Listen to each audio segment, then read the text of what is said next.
আসসালামু আলাইকুম। আমি নিজা আপনাদের সবাইকে স্বাগত জানাচ্ছি নতুন আর একটা আবৃত্তি শোনার জন্য। আর আজকে আমি আবৃত্তি করব কবি নির্মলেন্দু গুণের শুধু তোমার জন্য কবিতাটি। কতবার যে আমি তোমাকে স্পর্শ করতে গিয়ে গুটিয়ে নিয়েছি হাত, সে কথা ঈশ্বর জানেন। তোমাকে ভালোবাসার কথা বলতে গিয়েও কতবার যে আমি সে কথা বলিনি, সে কথা আমার ঈশ্বর জানেন। তোমার হাতের মৃদু কড়া নাড়ার শব্দ শুনে জেগে উঠবার জন্য দরজার সঙ্গে চুম্বকের মতো আমি গেঁথে রেখেছিলাম আমার কর্ণযুগল। তুমি এসে আমাকে ডেকে বলবে, এই ওঠো।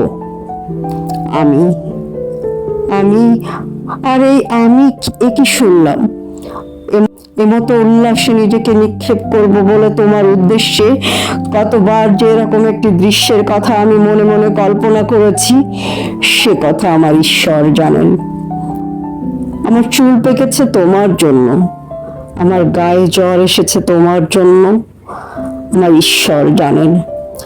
আমার মৃত্যু হবে তোমার জন্য, তারপর অনেক দিন পর একদিন তুমিও জানবে আমি জন্মেছিলাম তোমার জন্য, শুধু তোমার জন্য। তো ধন্যবাদ বন্ধুরা, আজকে পর্যন্ত। আমার আবৃত্তি যদি ভালো লাগে লাইক কমেন্ট শেয়ার দিয়ে সাথে থাকবেন। ভালো থাকবেন, সুস্থ থাকবেন, আমার পেজের সাথে থাকবেন।